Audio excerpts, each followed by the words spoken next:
이번 주에 참 더웠습니다. 동남아시아나 아프리카에서 오신 분들도 한국이 더 덥다고 말을 합니다. 왜 그럴까요? 왜 한국이 더 덥다고 생각을 하나요? 더우니까. 네, 덥고 이 우리나라가 삼면이 바다이기 때문에 습도가 많아요. 러시아에서 제가 30년을 살았는데 겨울에 안 추워요. 근데 한국에 와서 살아보니까 겨울이 추워요. 역시 습도 때문에 아프리카나 동남아시아나 여러 나라에 가서 이렇게 뭐 휴가를 가든지 선교를 가든지 가면은 그늘만 들어가면 시원해요. 중앙아시아도 엄청 해가 강한데 건조하니까 그늘에만 들어가면 사람이 쉴만한 그런 날씨예요.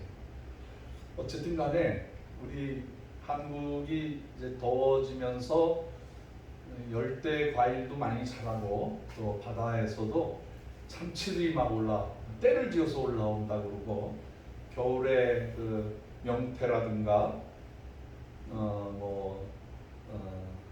겨울 아주 차가운 물에서 자라나는 물고기들은 다 북쪽으로 저기 그 시베리아 러시아 쪽으로 올라가고 아주 난류에서 사는 물고기들이 옵니다. 지구도 어떤 면에서 이렇게 주기적으로 돌면서 전체적으로 추워졌다가 또 전체적으로 더워졌다가 하면서 사이클을 타는 것 같아요. 제가 선교를 가서 제일 더웠던 나라가 어딘 줄 아세요? 사우디. 사우디도 그늘에 들어가면 견딜만해요. 제가 제일 더웠던 데는 북한이었어요. 북한에 갔더니 전기가 하루에 1시간, 2시간밖에 안 들어와요. 그러니까 선풍기도 안 되죠. 에어컨 생각도 못하죠. 얼마나 더운지 모르겠어요. 거기에는 자연적이라서 그런지 모기도 엄청 많아요. 밤새도록 달라붙어요.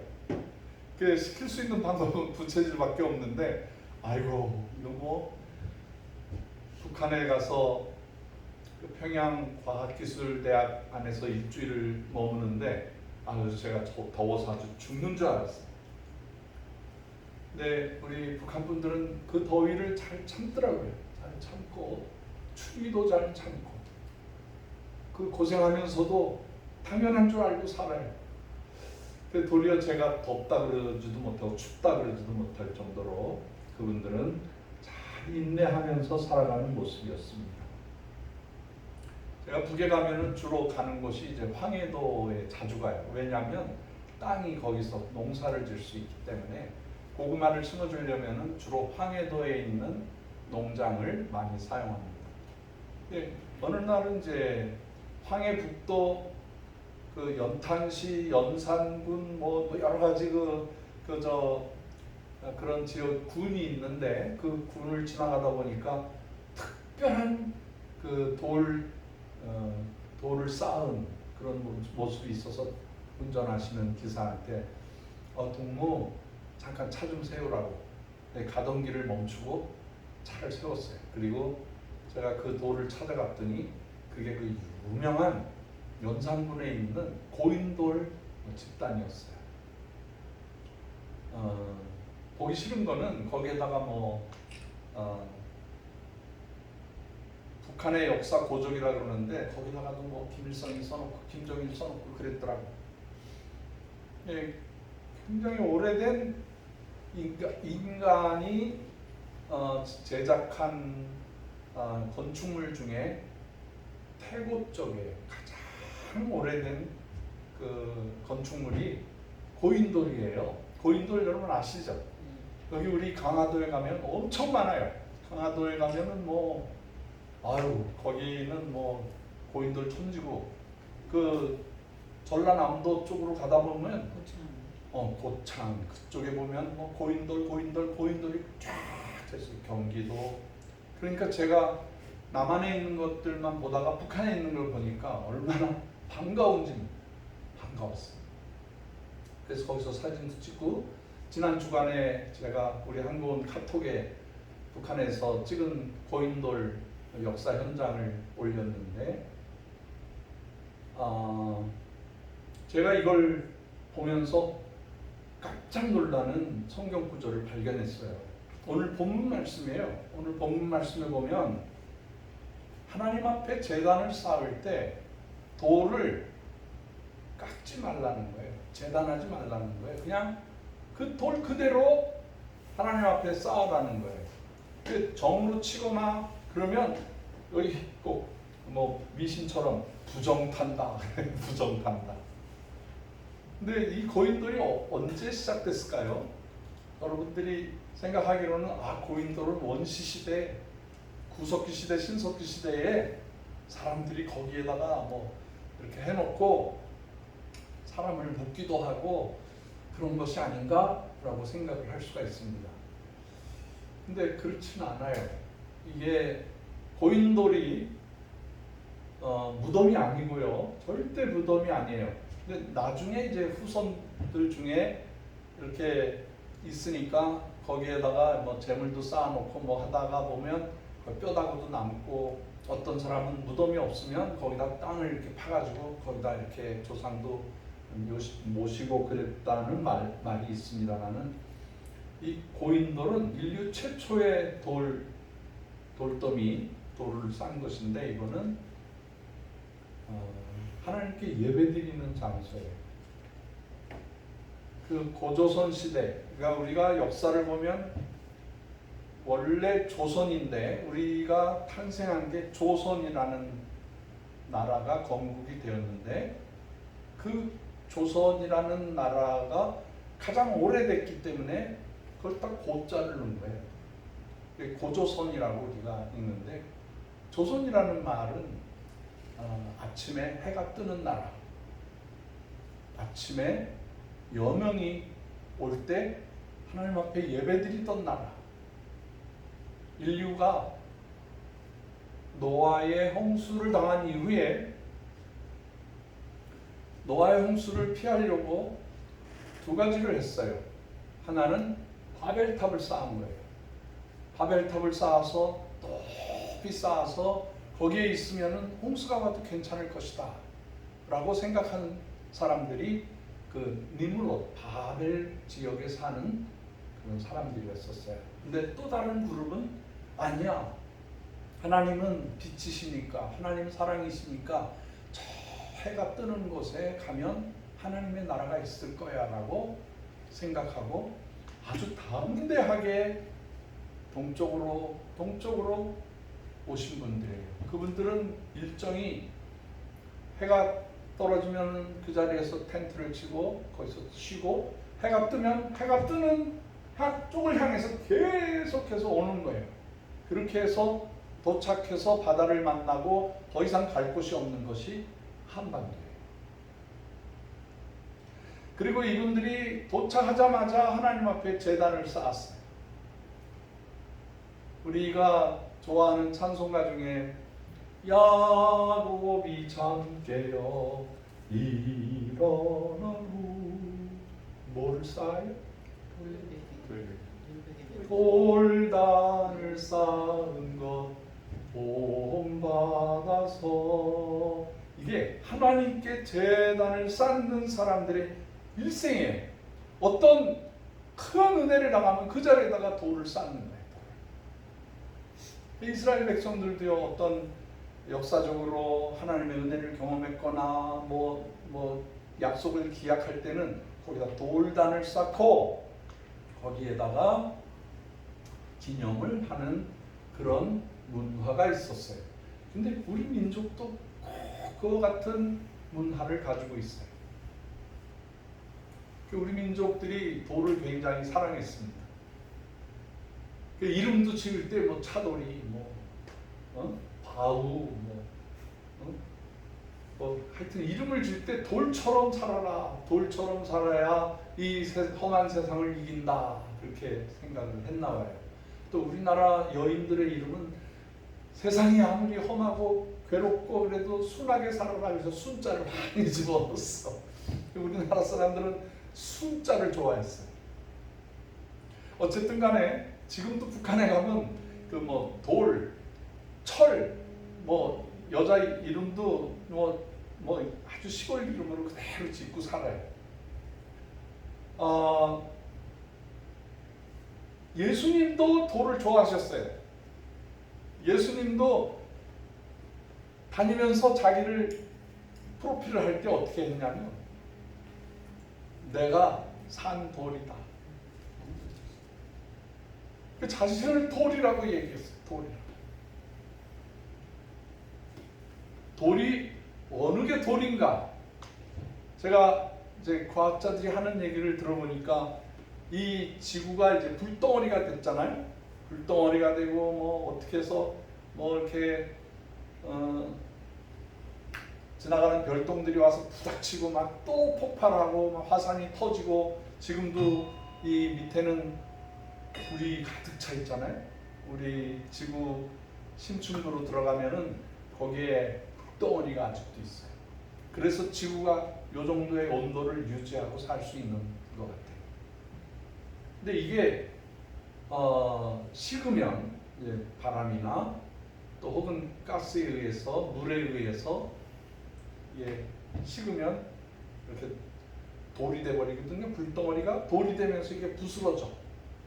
그 파도에 부스러지기도 하고 바람에 부스러지면서 인류가 생명이 생겨나기 시작하는데 여러분 모래가 어떤 영향력을 행한다고 생각하세요? 이 하나님의 신비한 창조예요. 딱딱한 바위, 뜨거운 바위가 변하여서 태양과 이제 추위와 이런 거에서 부서지면서 그게 아주 작은 알갱이의 그 규속 돌덩이가 되는 거예요. 조그만 돌덩이. 근데 그거보다 더 부닥치면 그게 뭐가 되냐면 흙이 되는 거예요. 흙이. 그래서 이 흙이 거기에 하나님이 생명을 주셔서 거기에서 영양분을 통해서 식물이 자라나게 되고 그 물속에서 그 미네랄들이 돌에서 나오기 때문에 그걸 가지고 물고기도 살아나게 되고 해초도 살아나게 되고 생명이 자라나게 됐다. 저는 그냥 모래는 모래고 흙은 흙이고 바위는 바위인 줄 알았더니 그게 오래의 세월이 지나면서 그게 부스러지고 잔잔하게 되면서 거기가 이제 생명이 자라나는 곳이 되었다는 거죠. 우리 요주회동산 바깥에 보면 이만한 돌도 있고 이만한 돌도 있고 이 바닥은 전부 돌이에요. 이 바닥이 돌이에요. 이거를 똑바로 펴는데 처음에 몰라가지고 이제 곡괭이질을 하고 그런 곡괭이에서 불꽃이 팍팍 튀어요. 이게 다 돌이야. 그래서 그 돌 그대로 해가지고 거기에다가 콘크리트를 레미콘 차를 5대를 불러가지고 이 콘크리트를 다 다졌어요. 그러니까 돌 위에 콘크리트를 꽉 차게 된 거죠. 근데 신기하게도 예수님이 나는 물이요 생명이니 그리고 우리들한테도 이런 말씀을 하세요. 나의 피를 나의 살을 먹으라 영생한다. 이런 것들을 예수님이 자기를 프로필할 때 돌이라고 하시고 물이라고 하시고 내 피를 먹어야 된다 그러고 내 살을 먹으라. 이게 도대체 무슨 얘기인가? 이 지구상의 모든 만물이 지구상의 모든 만물이 예수님은 나라입니다.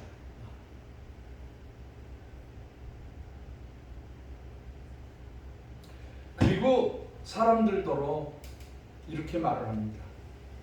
건물을 세울 때는 반석 위에 세워라. 반석 위에. 돌 위에 세우라 이 말이죠. 그런 거 보면 우리가 예수님을 떠나서는 아무것도 할 수 없는 어떤 자연계와 우주 전체가 예수님이라는 뜻이에요. 그 예수님이 마지막에 소천하실 때, 영이 떠나가실 때 로마 병정들이 이 깊다란 창으로 예수님의 옆구리, 갈빗대와 갈빗대 사이를 찔렀어요. 푹 찔렀어요.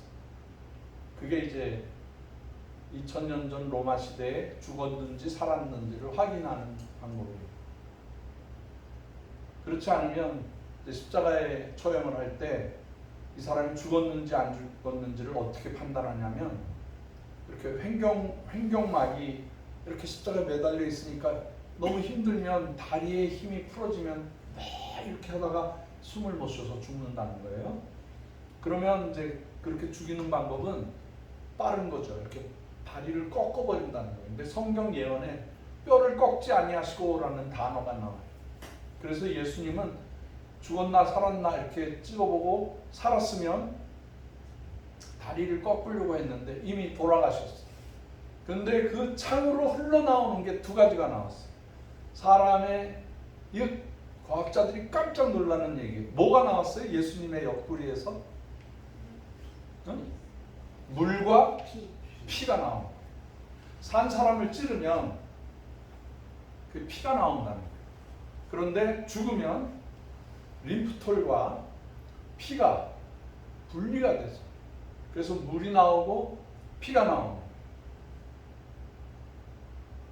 그래서 사람의 피나 짐승의 피를 이렇게 받아놓으면, 손질을 받아놓으면 한쪽은 물이고 한쪽은 피가 이렇게 엉겨요. 그러니까 예수님의 그 몸은 틀림없이 죽었다는 거죠. 신체적으로, 과학적으로 볼 때 예수님은 돌아가셨어요. 근데 신비하게도 예수님께서는 우리에게 나를 먹으라는, 나를 마시라는 거예요. 그 의미는 내가 생수다. 조금 전에는 내가 돌이다라고 했어. 산돌이다. 살아있는 돌이다. 그 다음에는 나를 마시라는 거예요. 물이다.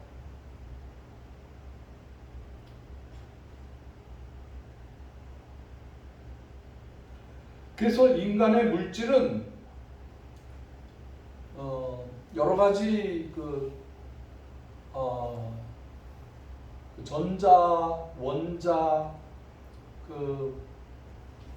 이게 돌아가는 게 먼저 이렇게 보이지는 않는데, 우리 손이나 모든 물질에 이 보이지 않는 세상이 있다는 걸 양자라 그래요. 전체를 양자라 그래요. 원자를 중심으로 해서 전자가 돌고, 그 도는 것들이 각자의 성질에 맞춰서 이렇게 살아가는데, 예수님은 아예 우리를 그냥 흙이다라고 했었어요. 흙. 근데 사람이 죽으면, 죽은 사람들에게 이장을 하거나 그러면 모든 물질이 물이 돼서 다 빠져나가고, 그 다음에 세포, 살, 뼈 이런 것들도 흙으로 남아요. 그래서 그 사람이 여기 틀림없이 묻혔는데 보면은 이빨 하나 남아 있거나 뼈다귀 하나가 남아 있거나, 이제 그러면서 다 분해가 되죠. 그래서 세월호라든가 뭐 이런 사건이 생기면 자기 자녀들의 뼈 한 조각이라도 나오면은 그걸 중요하게 생각해가지고 그걸 이렇게 묻어주거나 그 아이를 찾았다고 할 정도로 그래요. 그 사람은 태어나면서 흙이, 거기에 하나님께서 생명을 부어주셔서 점점점 자라나게 되고, 그 얼굴이 되고 몸이 되고 온 신체를 싸고 도는 피와 그 다음에 그 장기들, 심장, 염통, 그 다음에 큰 창자, 작은 창자를 통해서 사람 몸의 모든 그 신진대사가 이루어지는데, 그게 다 이 지구덩어리가 똑같은 물질이라는 거예요. 그래서 저는 그 성경에서 7일 동안의 그 창조가 있었는데 6일 날은 여섯 번째 날은 하나님이 쉬셨고 안식을 하셨고 빛을 창조하시고 물질을 창조하시고 동물, 식물 다 창조하시고 이제 마지막 날에 인간을 창조하셨는데 남자부터 창조하시고 그다음에 그 남자의 갈빗대를 하나 뽑아서 여성을 만들었다. 그래서 우리는 이제 옛날 목사님들은 창조가 딱 6일이라고 주장하시는 그런 분들도 계세요. 근데 뭐 그 틀린 얘기는 아니에요. 그렇다고 지금 과학자들이 얘기하는 엄청난 몇 천년, 몇만 년, 몇 억 년의 시간이 흐른 걸로 얘기해도 그 틀린 얘기는 아니에요. 우리 성경이 과학을 이렇게 꽉 쪼매 있거나 어떻게 이제 과학과 성경이 분리되어 있는 게 아니에요. 갈수록 과학이 발달하고 우리가 지성이 발달되고 지금은 우리가 아날로그 세상에서 우리가 청년 때 뭘로 변했냐면 디지털 세상으로 바뀌었어요. 그 디지털 세상이 바뀌면서 인터넷 컴퓨터 세상이 됐거든요. 근데 지금 이 컴퓨터도 너무 오래 한다는 거예요. 싫다는 거예요. 그래가지고 AI라는 이 물질과 물질을 지금 하고 있는 전자 시스템보다 수백 배, 수천 배 빨리 하는 그게 나왔어요. 좀 AI 시대가 된 거예요. 아이들하고 앞으로 대화하시려면 여러분 AI를 아셔야 돼요. 저도 그거 공부하고 있어요. 근데 그거보다도 더 AI보다도 더한 속도를 낼 수 있는 게 양자 시스템이에요. 양자 시스템. 그 양자 시스템을 뭐 설명해도 저도 잘 모르겠고 공부를 해도 잘 모르겠는데 간단한 거예요. 눈에 보이지는 않아. 양자가 뭐예요? 여러분 그냥 생각해 보세요. 양자가 뭐예요? 응? 응? 그냥 아는 대로 얘기해 보세요. 이 양자라는 거는 그냥 간단해요. 원자, 그 주변을 돌고 있는 전자, 거기에 전기작용이 일어나기도 하고 이런 걸 통해서 인간이 생각하는 것, AI가 생각하는 것보다 몇 천 배, 몇만 배의 속도로 수리 계산을 하고 모든 것을 앞으로 바꿔놓을 거예요. 앞으로 21세기 우리가 10년, 20년 지나고 나면은 우리가 생각하는 모든 과학적인 시스템이라든가 우리 산업 시대가 다 바뀌게 돼 있어요. 굉장한 역사죠. 우리는 기독교의 근본 진리만 딱 잡고 나 예수 믿고 구원받으면 돼. 이걸로만 딱 있으면 안 돼요. 우리가 변화하는 세상을 받아들이고 그 새로운 과학 생각을 가지고 있는 사람들에게 복음을 전달해야 됩니다.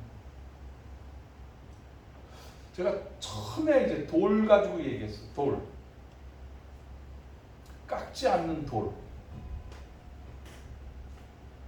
강화도에 가면은 제가 자주 가요. 강화도에 괜히 가요. 왜냐하면 그 고인돌에 집단이 있어. 고인돌을 쌓아놓은 집단들이 있어요. 그거 굉장히 중요한 거죠.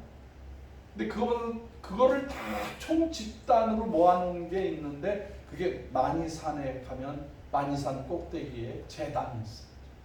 우리나라가 많은 산에 제단이 있지만 이 강화도라는 그 섬에 몽골 사람들도 와도 감히 건너오지 못하고 어떠한 일본 사람들도 와도 임진왜란 건드리지도 못한 만산이라는 기도하는 곳이고 올라가 보면 돌단을 쌓았어요. 돌단을. 인류가 버티려고 하니까 나무로 집도 만들고 흙으로도 만들고 하는데 그게 오래가지 못한다는 걸 알고 대부분 권력이 있고 어떤 종교적인 그 집단이라든가 그 독재자라든가 왕의 시대에는 자기의 업적을 자랑하기 위해서 돌로 집을 만들고 성을 만들고 돌로 산성을 만들었어. 그래서 침략자들이 와도 못 못 건드리게 그렇게 만들어 놨습니다. 근데 그 유럽의 그 산성을 가보면은 그 안에 제일 중요한 곳이 제단을 쌓아요. 거기 피난처를 만들어 놓고 거기에다가 예배를 드릴 수 있는 것을 꼭 만들어 놨고, 저 그리스에 가면은 그 007에 보면 나오는 유명한 아주 유명한 영화 촬영지가 있는데 메테오라라는 곳이에요. 메테오라. 제가 거기에 반해가지고 많은 사람을 데려갔어요. 거기는 500m 되는 산꼭대기에 거기에다가 벽돌로 피난처를 만들어 놓고 거기에서 기도, 거기에서 말씀 읽기, 그 다음 성경 베껴 쓰기, 그것만 하는 거예요. 몇십 년을, 몇백 년을 그것만 하는 거예요. 근데 중요한 것은 왜 산으로 도망갔는가? 그 당시에 이제 그리스 지역에도 외적의 침략을 많이 당하게 되고 기독교를 박해하는 사람들이 많이 있으니까 산속 깊은 곳에 가서 주님께 영광만 돌리려고 외부와 단절하고 살아가는 사람들인데 주로 건축 자재가 산에서 나온 돌로 했어요. 돌로. 이 돌이라는 것은 우리를 안전하게 해줘요. 예수님도 자기 자신을 돌이라고 그랬어요. 돌. 제가 여러 군데서 건축해보니까 건축 자재 중에 제일 좋은 게 돌이에요. 우리 그 현대 건축을 얘기하면 주로 이제 쇠를 사용하잖아요. 20세기 초창기에 이제 우리는 콘크리트를 발견했어요. 콘크리트만 사용하면은 이제 누르는 건 강한데 이렇게 휘어지니까 그리고 금방 부서진다는 걸 알고 거기에다가 철근을 이렇게 얹었어요. 근데 최근에 와서는 철근보다는 이 H자로 생긴 쇠 파이프를 쭉쭉 올려가지고 그걸 연결해서 그걸로 이제 건축을 해요. 요 앞에 은평제일교회라고 제가 이렇게 보니까 뭐 건물이 하나 올라가는데 건물이 그냥 사람 사는 집이 아니고 교회 같다 그랬더니 3개월 만에 교회가 딱 지어졌는데 그 H빔 그 철골로 지어놨더라고요.